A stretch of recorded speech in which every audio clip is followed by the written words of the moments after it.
চট্টগ্রাম বিশ্ববিদ্যালয়ের পঞ্চম সমাবর্তন এবার শিক্ষার্থী অলল্লাই শুধু ডিগ্রি প্রাপ্তির অনুষ্ঠান নয়, ইবাউইয়ের উইটে গর্ব, অনুপ্রেরণা ও আবেগর এক ঐতিহাসিক মুহূর্ত।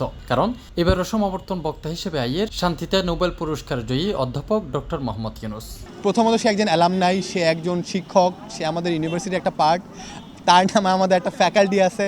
এটা আমাদের জন্য অনেক বড় একটা বিষয়। আগস্টের সময় থেকে এই দেশের যে চরম দুরবস্থার পতিত হয়েছিল, সেই তখন থেকে দেশটাকে আস্তে আস্তে সামলে আনা, এটা ডক্টর মোহাম্মদ ইউনূস না থাকলে কখনো সম্ভব হতো না। এই মহান ব্যক্তি একসময় চট্টগ্রাম বিশ্ববিদ্যালয়ের শিক্ষক আছিল। এই বিশ্ববিদ্যালয়তেই আছে অধ্যাপক ডক্টর মোহাম্মদ ইউনূসের নামে উগা ফ্যাকাল্টিও। এত্তুনেই শুরু হয় তার ক্ষুদ্র ঋণ বিপ্লব, যার মাধ্যমে তিনি গড়ি তুলে গ্রামীণ ব্যাংক। শিক্ষার্থী হলের মধ্যে অন্তর্বর্তী সরকারের প্রধান উপদেষ্টা অধ্যাপক ডক্টর মোহাম্মদ ইউনূসের আগমন ঘিরে দারুণ উচ্ছ্বাস লক্ষ্য করা গিয়ে। আমাদের ফ্যাকাল্টির নাম ডক্টর ইউনূস, সো অ্যাকচুয়ালি উনার ফ্যাকাল্টিতে পড়াশোনা করাটা এটা অ্যাকচুয়ালি অন্য ধরনের গর্ব। তার মধ্যে উনি কালকে আসবেন, উনাকে সামনে থেকে দেখতে পারাটা এটাও অ্যাকচুয়ালি অনেক বড় একটা ব্যাপার, এটা অনেক বড় একটা ভালো লাগা। আমার কাছে মনে হচ্ছে ডক্টর মোহাম্মদ ইউনূস শুধুমাত্র যে চিটংয়ের সম্পদ এটা না, উনি পুরো বাংলাদেশের রত্ন, পুরো এশিয়ার রত্ন, পুরো বিশ্বের রত্ন।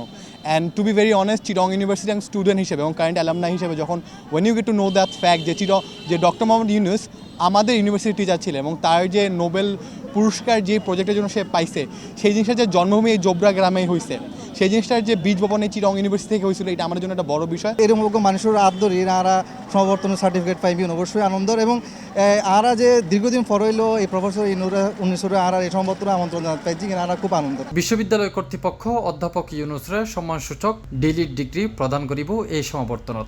দারিদ্র বিমোচন ও শান্তি প্রতিষ্ঠায় তার বিশ্বব্যাপী অবদান ও স্বীকৃতি স্বরূপ তারে এই সম্মান প্রদান করার। শিক্ষার্থী হল হয় যেতুন তিনি শুরু গজ্জিল এডাই ফিরিয়াইয়ের এক কিংবদন্তি হইয়েরে জিবা সমাবর্তী অলল্লাই আলাদা আগ্রহর জায়গা। আমি সবাইকে গর্বের সাথে বলি, উনি আমাদের ইউনিভার্সিটির, উনি আমাদের ফ্যাকাল্টির। আমরা ডক্টর মোহাম্মদ ইউনূস ভবনের পড়াশোনা করেছি এতদিন ধরে। সেই ডক্টর মোহাম্মদ ইউনূস স্যার আজকে আগামীকাল আমাদের সাথে থাকবেন।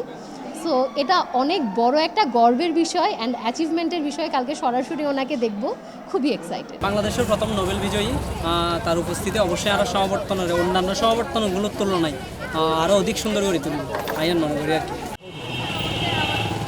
তাফহিম আলমগীর, C+ TV, চট্টগ্রাম।